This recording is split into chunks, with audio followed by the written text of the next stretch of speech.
So I have a question from Jocelyn. It says,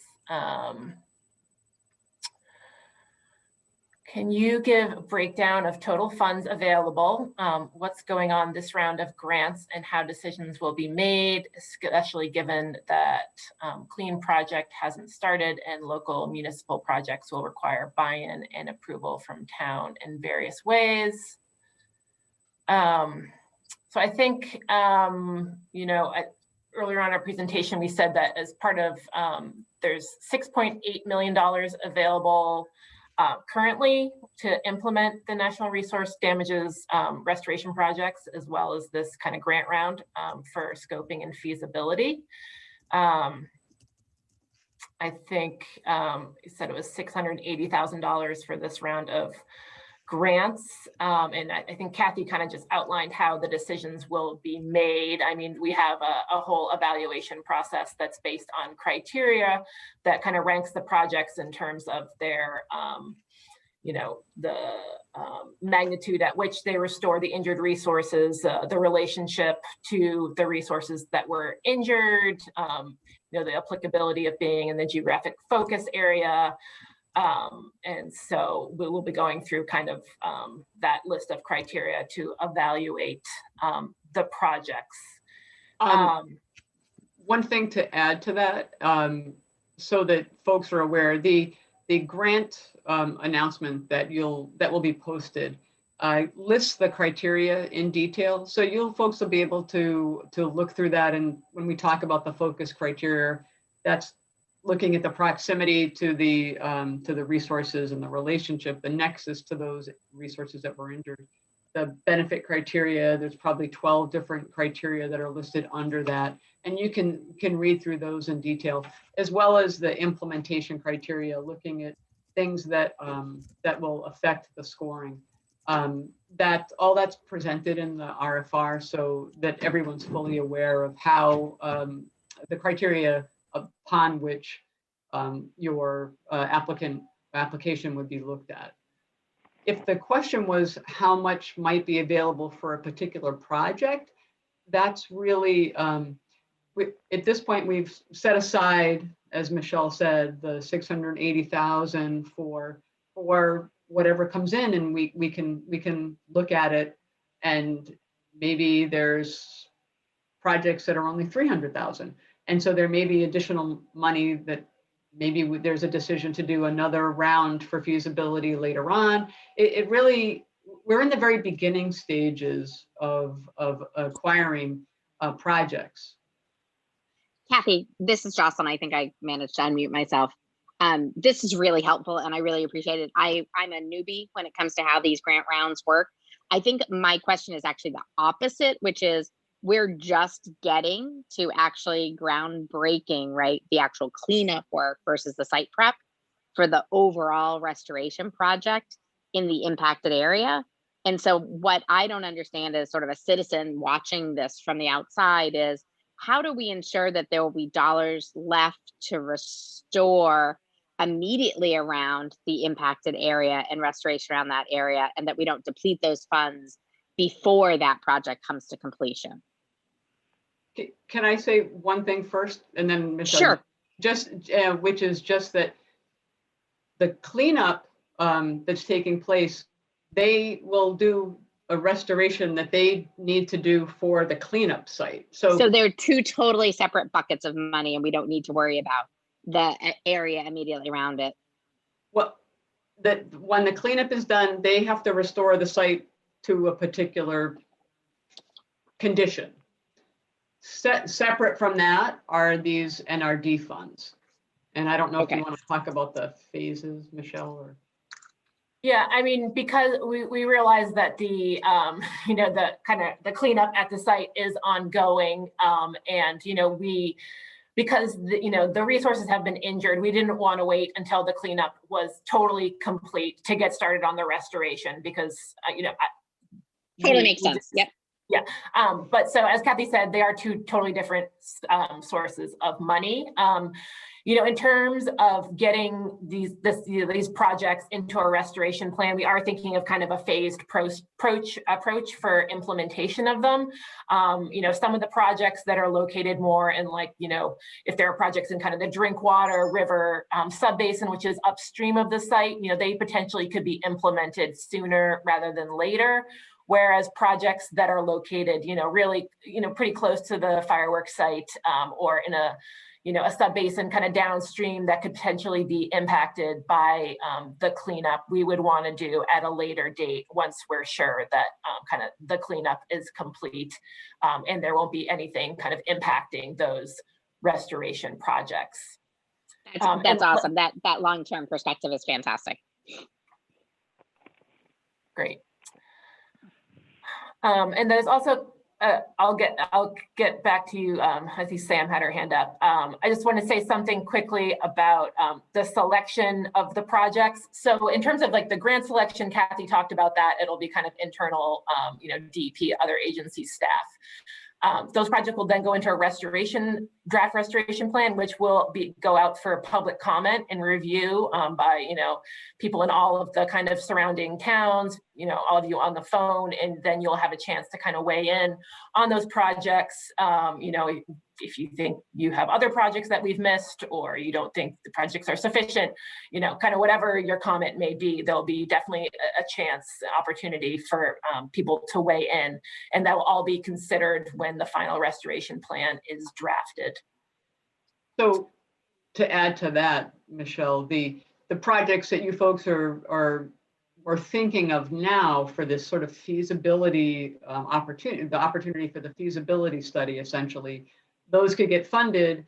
Then, depending on the results of those projects could then, as Michelle said, go into the, if it's looks really great for implementing the project long term, then those would get added into the restoration plan and out for public comment. But it's not that the projects that are being considered for funding for these applications would go out for public comment. I just wanted to make sure that wasn't confused. Unless I made it more confusing, in case I apologize. And I think, sorry, as I'm scrolling through those comments, it looks like people can unmute themselves now. So Sam, can you unmute yourself? Yeah, it's much easier. Thank you for sharing this information with us. I have like 3 questions, and I wrote them to you, but I'll speak them now. I think this is a little bit different than what I thought it was going to be, but maybe I'm incorrect in this. Maybe I'm just not interpreting it right. In the previous discussions that we've had, when Karen was in the position, she made it sound like the NRD was going to pay for the feasibility assessment, not proponents who would then have to be reimbursed. So that's one question I have.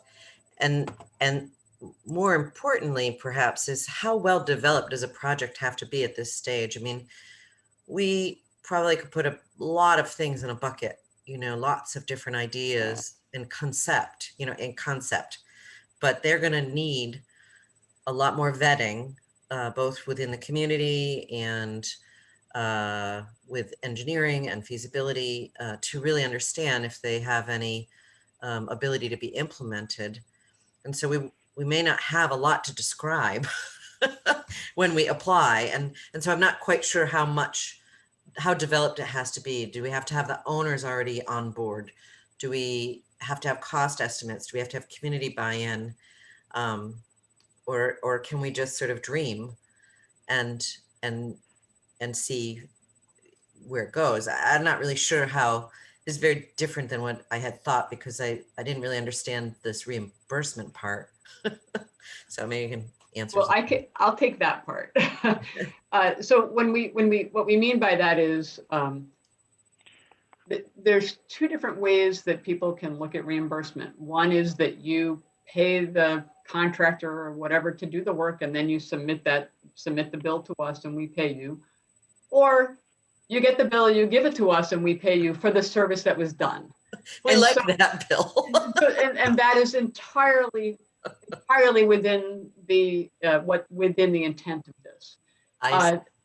There are some times where some entities do pay or community, and then it is truly a reimbursement, and sometimes it's reimbursement for the services. But either way, it's acceptable. So does the contract have to be with the proponent, or can the contract be with the NRD? So the contract is with the department. So Department of Environmental Protection, say Samantha would enter into a contract with North-South River Watershed Association. You folks would have, I don't know, ABC Engineering might be doing a study for you to do some investigation of a culvert. Totally making this up. And so then they would do the work. You would enter into whatever contract with them. They would do the work, submit the bill to you. You submit it to us. We pay you. You pay them. Okay. Well, that's interesting. Or you don't pay them. You get they submit the bill to you. You give it to us. We pay you. Then you pay them. So you don't have to pay them first, is what I'm getting at.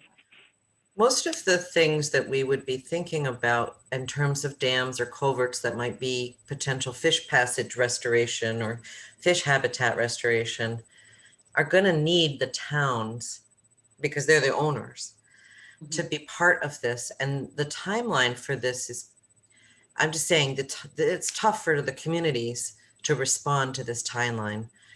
I'm not sure that they're prepared to be able to respond to this kind of thing in that kind of a time frame. Maybe, I don't know. It's hard to get their attention when there's so many other things that they're contending with on a normal basis, never mind in a pandemic. And so that's a little bit of a concern. We have already worked with both Hanover and Pembroke to initiate a study with DER that will be available at the end of June on a couple of dams, but each step takes care and time and response and discussion. So that's sort of I could dream up a ton of projects, but whether or not the towns are ready to go there. Do you mean it might be hard to get the town input to even apply? Is that what you mean? Okay. Yeah, I think that's my concern, is they have so many other demands on limited staff resources, and even Board of Selectmen and volunteers, that I'm a little concerned at that timeline, and if they're required to be part of the application. Again, if they're the owners of infrastructure, and if they don't want to talk to us about this, then it's very hard for us to make a proposal that would benefit the resources we're talking about. It's just not at the super top of their list sometimes, right? They've got other demands. So Mary, maybe you can speak a little bit to I would agree. I'm Mary Dunn. I'm co-chair of the Open Space Committee in Hanover, and I was hoping to see some town officials on this call, but I don't, unless Jocelyn, a former selectman, is on. But that's there's no officials who I would imagine would have the most interest in accessing these funds.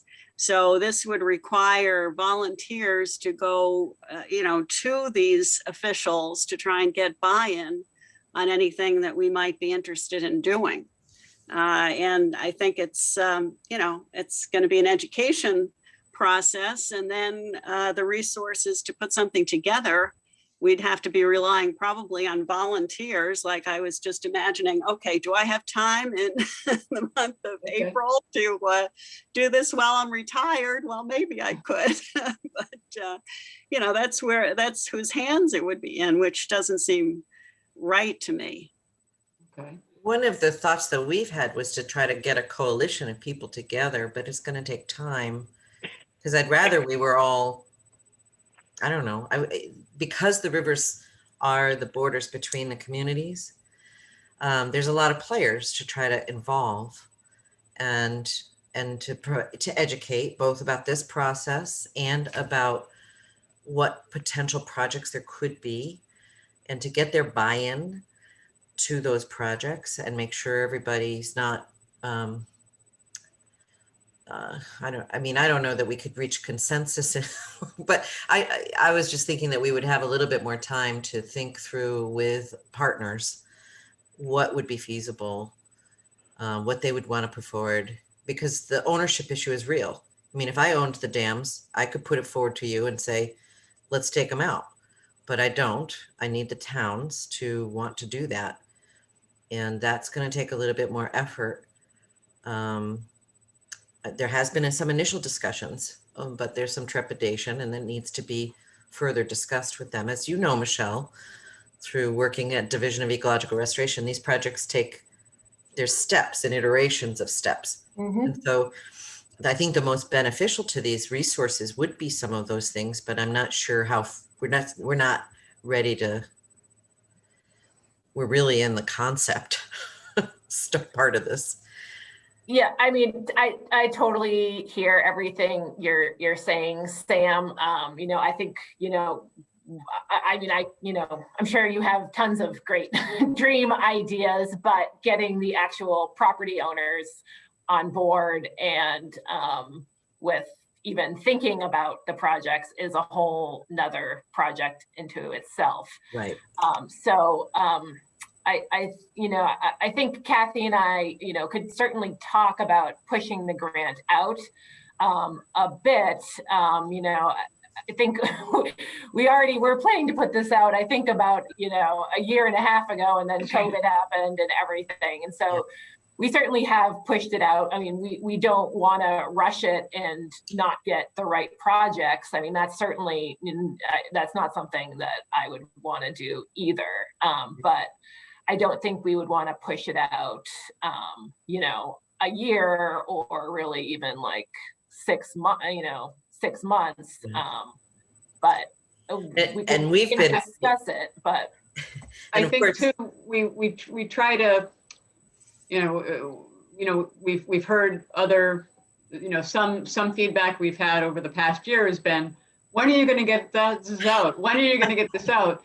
And so we're trying to balance. And I think too, we recognize how difficult it is for summer to get, people's vacation things and everything together in order to even submit something in a summertime period. So, I think, we can certainly, as Michelle was saying, try to balance and figure out if it's worthwhile to give some additional time before it's even posted. I don't think that posting is a problem. I think it's the due date. I think if we have something in our hands that we could go to town officials with and say, look at potential, what do you think you could, you'd be interested in applying for? I mean, I was thinking about all of the culverts. I mean, all of the wetlands in Hanover. I'm sure there's problems all the way along the line, but I don't know what they are. I mean, maybe our DEP and our water department would have some, very good ideas about things. But I think you need to give them a little time to put it together. And I think would we be able to get DER would they be an applicant because they're a state agent? Sure. Yeah, it could be. Yeah. Yep. We've had grant opportunities and other cases where marine fisheries, fish and game, they've applied for different DER. It's been able to get different. Even if they don't own the infrastructure? Yeah. So we could propose without owning the infrastructure. I think you could. I mean, if it was like assessments or, some kind of like prioritization potentially, but I think it would be stronger if there was some kind of support from the potentially from, whether it's like a assessment over a whole town or a whole sub basin. I mean, I think some kind of support from someone within the town would be helpful. And, so maybe if that's like a high level, you know, study, it's not saying like this specific dam we're going to take out, but just kind of like prioritizing things might be a little less kind of not threatening, but you know, might be a little bit easier to get support for. And then, you know, down the line, once we kind of have those projects before they went into a restoration plan, maybe, you know, a selectman or whoever owned, you know, a piece of infrastructure would be ready at that point to provide the support. So you're saying that we could use this money to plan the plan, like plan a restoration plan, like we could get resources to say, as opposed to saying Town of Hanover and Pembroke, we're going to use this money to assess removing this dam. We could talk about having an assessment of the different options, the different infrastructure that could be removed or fixed or whatever it is that we could do to restore, and how this money could be used for that. I think so, right, Kathy? Yes. Yeah. I mean, yeah. I mean, I fully understand. Like a culvert or a dam removal. I mean, I realize that takes like years to get, you know, support. So, I mean, I think, you know, those more inventory type planning to make a plan projects are certainly within the boundaries, you know, eligible here. Yeah. So then we would come back after that. So we'd have another bite at the apple with the results of that, right? So we get a better comprehensive picture of the potential projects in the watershed, and then prioritize them with community input. And then we bring back and say, okay, well, these are all the ones that everybody thinks are great. And you guys tell us whether it meets your criteria. Would that make sense? I think what I'm hearing you say is that you could, at the results of that sort of prioritization, you'd have a document that would say, here is a list of, you know, XYZ locations that are very feasible to implement. And those are the projects that then, you know, that could be taken and those projects could be added to the restoration plan. Sure. Yeah. I mean, I'd love to jump to let's take out the dam, but we can't do that. So no, understood. And I think that this is a little bit different as far as this funding opportunity. I think is a little different than what a lot of folks are used to. A lot of folks are used to, okay, tell us a project you're going to implement, and you know the actual project we're going to, you know, that you want to do. I want to restore this. I want to replace this culvert. I want to purchase this property. I want to create this, you know, new habitat.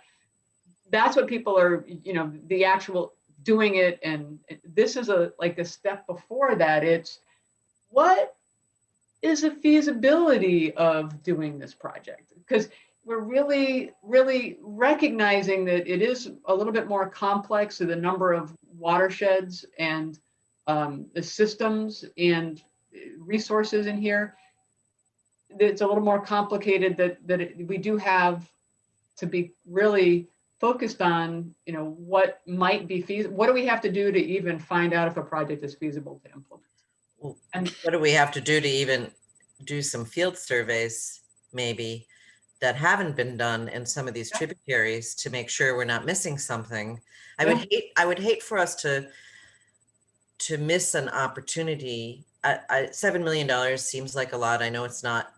I mean, what I'd like us to do is to have as many projects as possible that we could choose from, and then see if we could leverage this money to do more than what we could have done just with the 7 million. Yeah, I mean, yeah, I think that's something that we frequently do in NRD. You know, we frequently use the NRD funds as match for federal grants. That happens very frequently, and we've been successful with that in the past. I'll also give you kind of an example from when I was talking about the Nyanza case. In that restoration, where part of that restoration plan is trying to improve, you know, fish passability. in the rivers there. And we've been funding feasibility studies on the Talbot Mills Dam there for years and years, trying to move that one along. And so, that is kind of taking a dam removal project, but recognizing that you can't just say we're going to remove the dam, but there are all these kind of steps that need to be funded as part of it. So a project like that could go into a restoration plan when it still has, there's still a lot of feasibility that needs to be done. It doesn't need to be, complete. So for us to apply, then it doesn't sound like we have to have all our ducks in a row very much. I mean, as much as you can, but I think we recognize that that's not, maybe there's a perfect project that's teed up that, would be ready for like an actual feasibility study. But, I agree. It's, it's a big watershed. We don't want to miss anything. We don't want to overlook, sites just because we're in a hurry to get this grant out and want to have projects teed up. So that's, not our intention either. Yeah.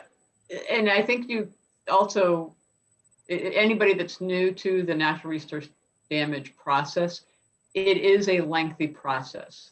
And so there's as Michelle said, there's no need to rush into something.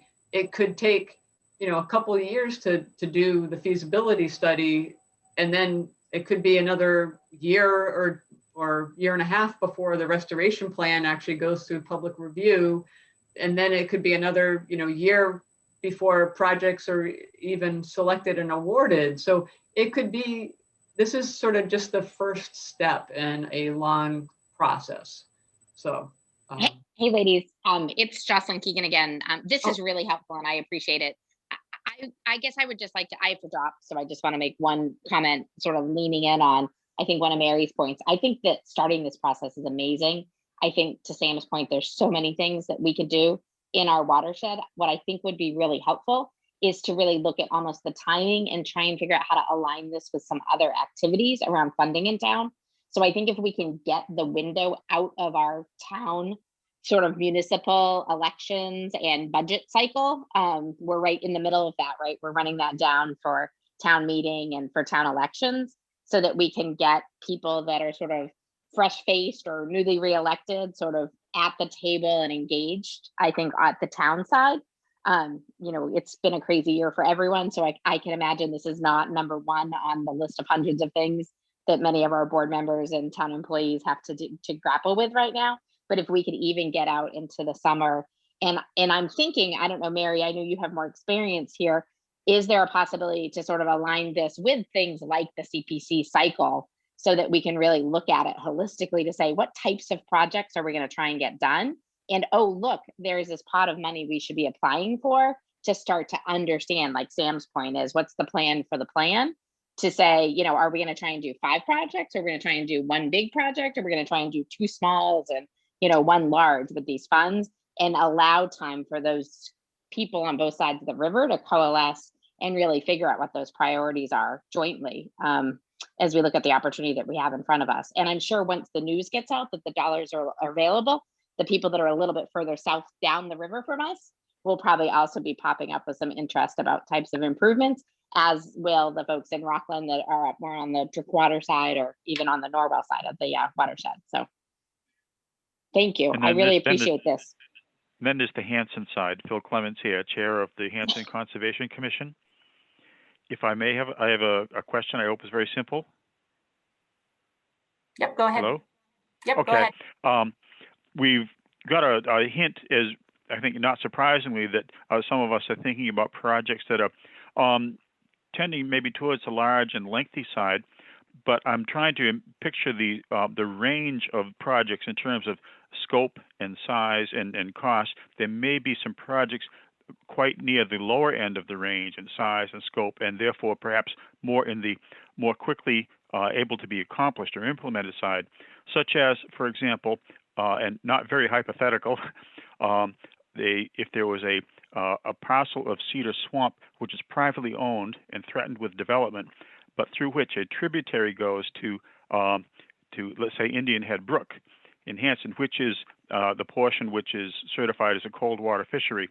If we're trying to improve the integrity and and protect the overall functionality of that section of this watershed, the Indian Head Brook sub-watershed, a simple acquisition of some strategic acreage, one purchase, one parcel, known owner, recently went through the CPC function and almost made the cut, but it was competing with too many other things or a small budget.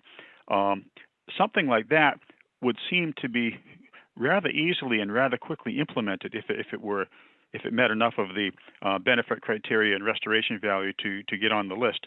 How would something like that, those sorts of small projects are certainly in this discussion point, I would hope. Yes or no?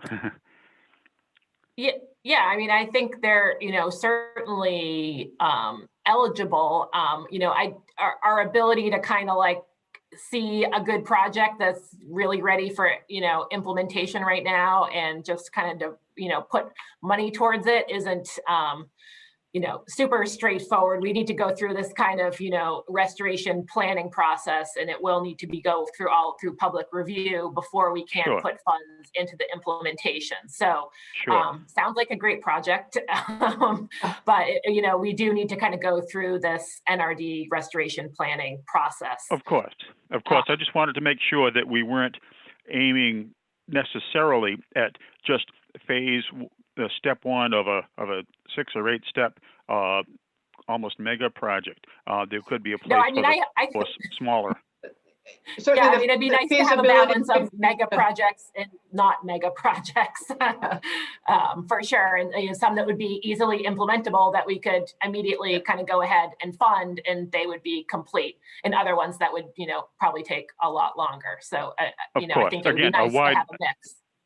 I expect there to be a wide range of all of the above, and just looking forward to getting going, which it's very exciting to hear. We appreciate this very much. Great. Well, thank you so much for being on this. I think we've gotten through all the questions on the side. There was a question about reimbursement, but I think Kathy's gone through that. So if John has any more kind of clarifying questions on that, please feel free to unmute and ask them.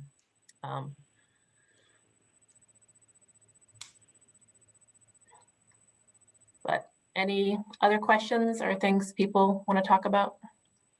Can I just ask a question about trail development or enhancement?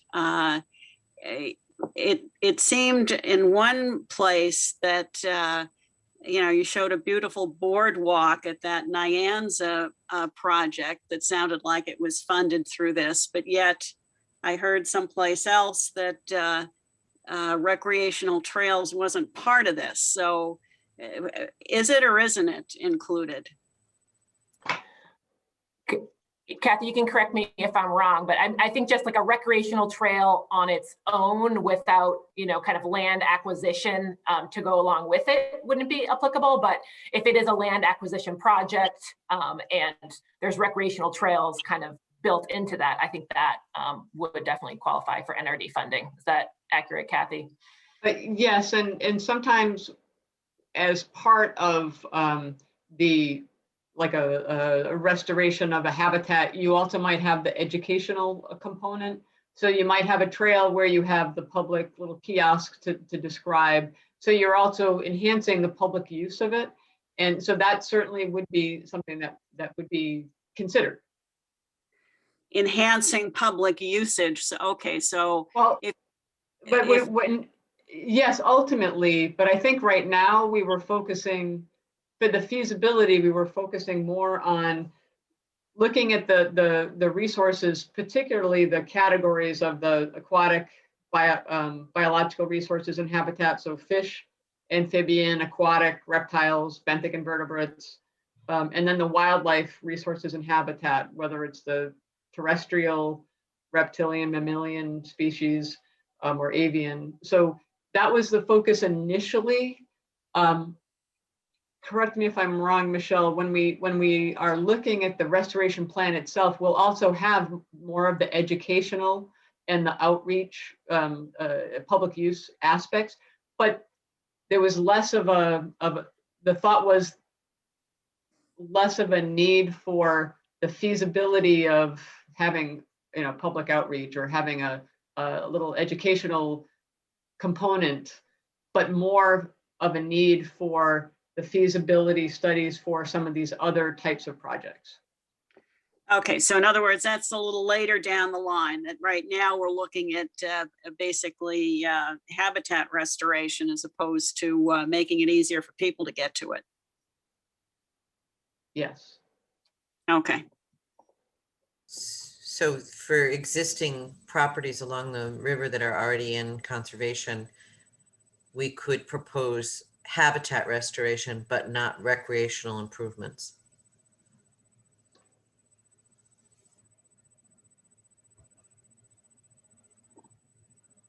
So I think not right now, because you're focusing on the resources that were injured. And so that's where the focus is right now, is on the resources, not on the public use. And Did I? no, I think that Okay. it doesn't say that we can't do it in the future. It just says that right now we want to get these projects first in the restoration queue. And then one of the things, we have some expertise around fisheries, but we don't necessarily have expertise around other biota that you're talking about, that maybe we should bring in some subject matter experts to evaluate. That's part of what I'm a little concerned about, is that we might need more field biology surveys to be able to, as I said, kind of address areas that we don't even know we could be doing something in. Yeah, I was thinking about the Drinkwater River area, and there's like a gazillion culverts. There's bridges. There's old railroad bridges there, and that I'm sure they were all done way before anybody had any thoughts about what harm they were doing to the flow of the river. And it certainly could use some help. I mean, even our own projects, our trail projects, we've got a bridge over the Drinkwater on Colby Phillips that gets clogged with debris constantly, that probably isn't doing things any good. But we'd need somebody to tell us how to improve that. So you really need some expert, and I don't know where we get that expertise.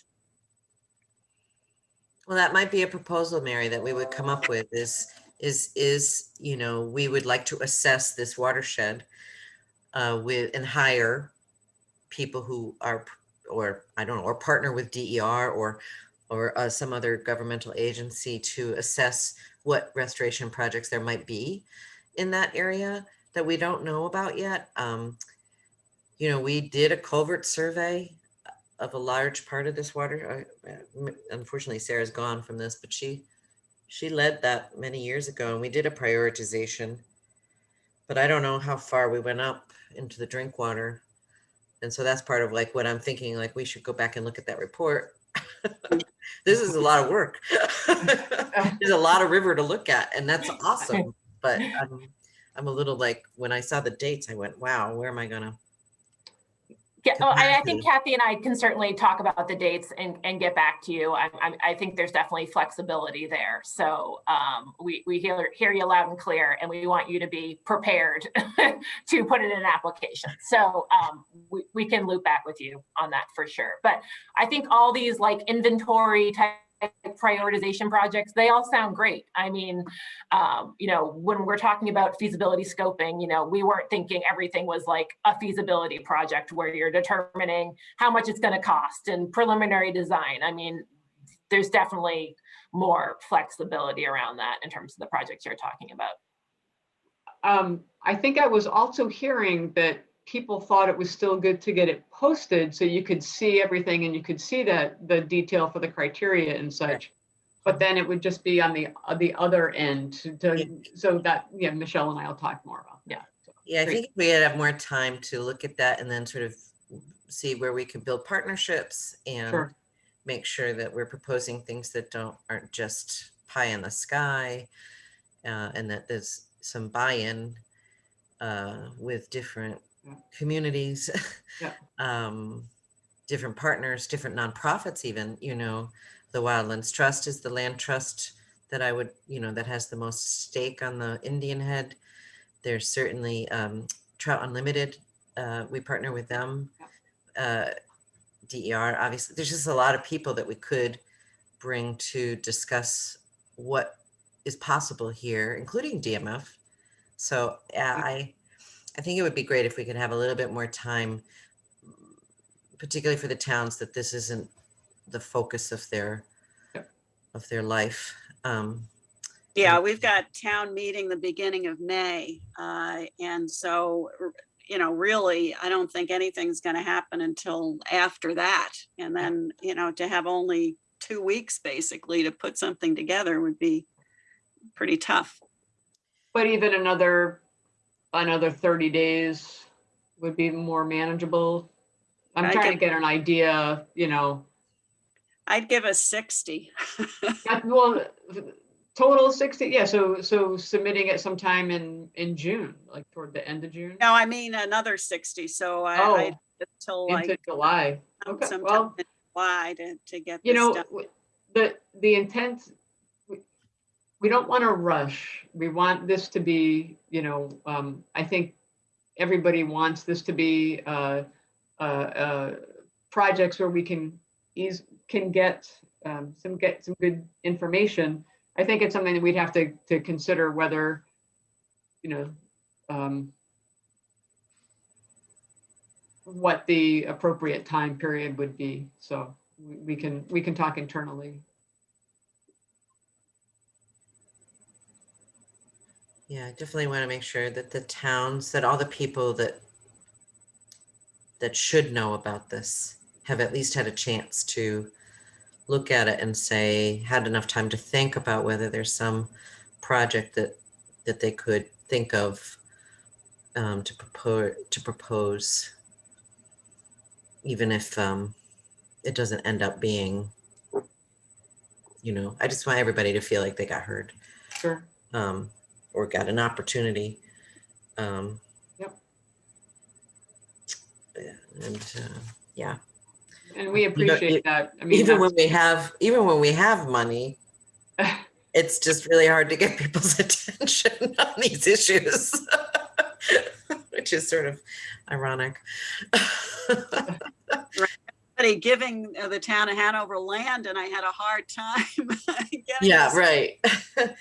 Like they want to give us this land, right, Mary? We waving our hands. It's the same thing with the dam issue.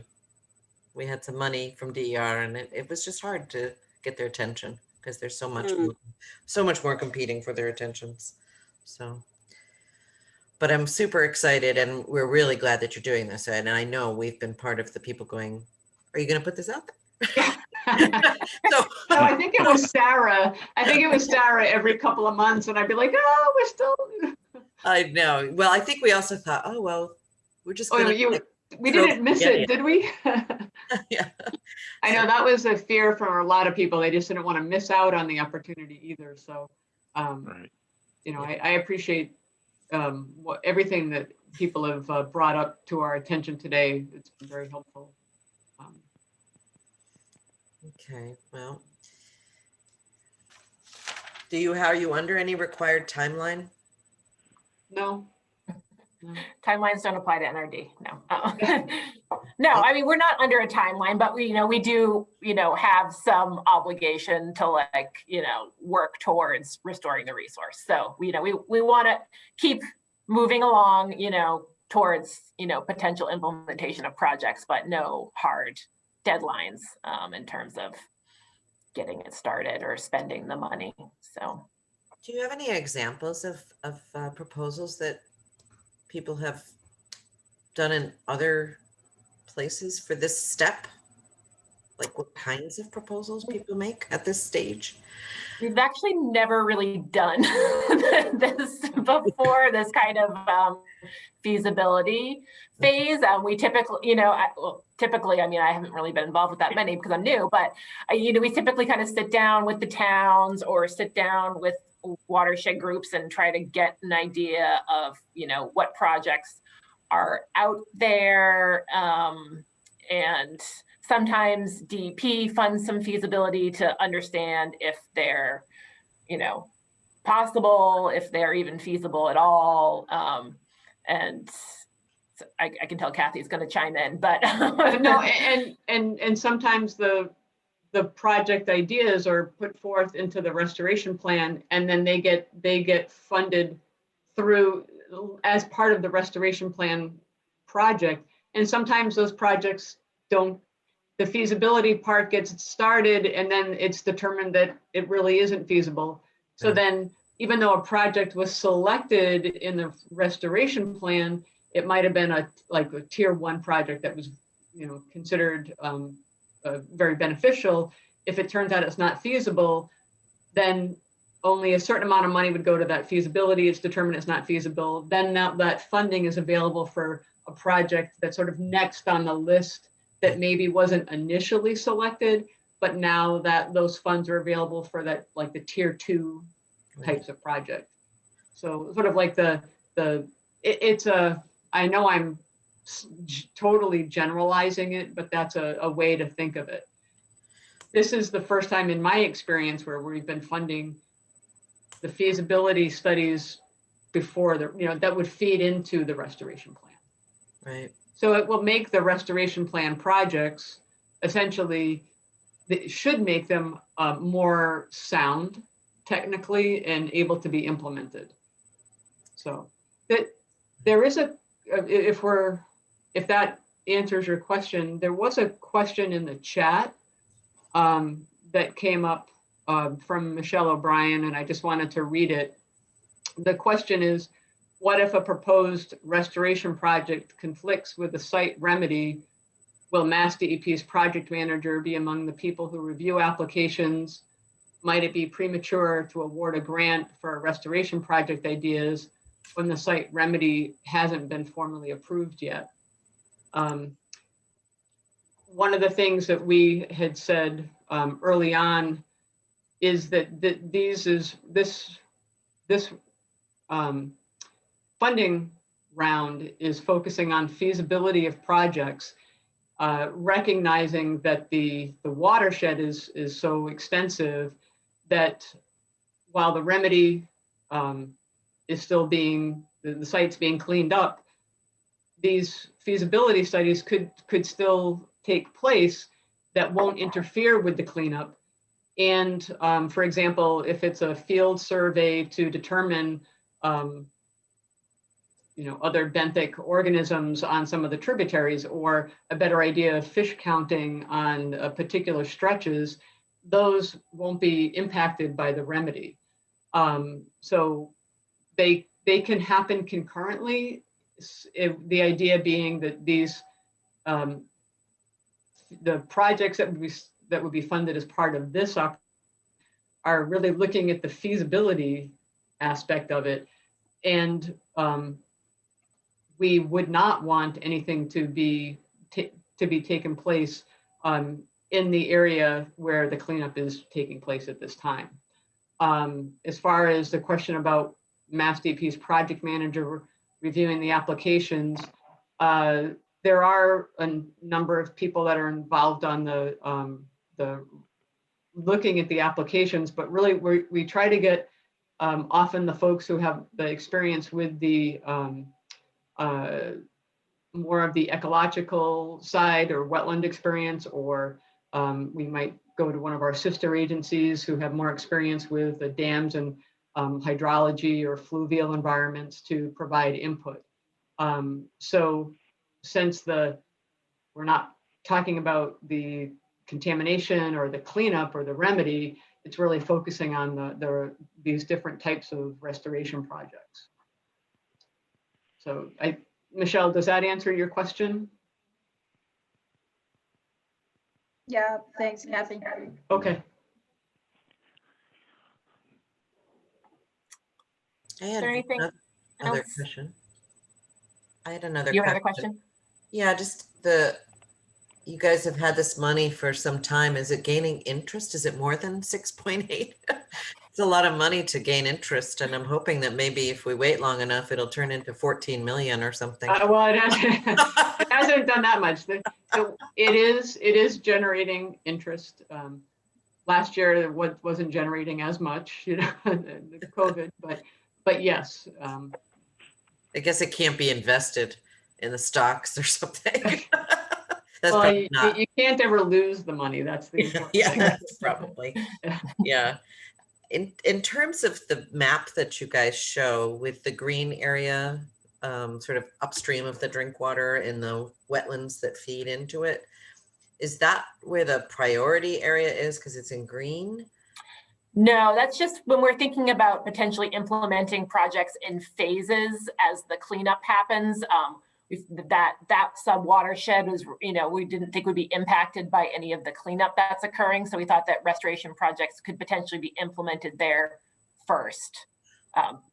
So it's not a weighing. There's that's not a prioritization. It's just It's a time.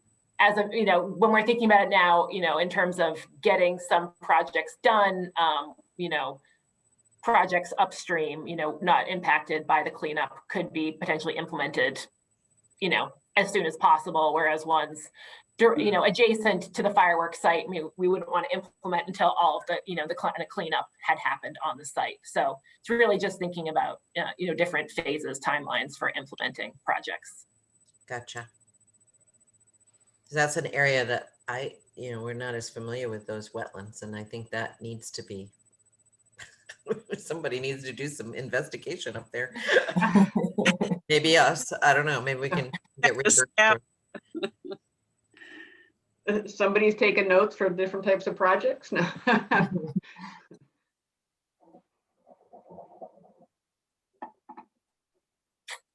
Is there anything else people want to talk about tonight? You're always welcome to, follow up with Kathy and I, on the phone or via email.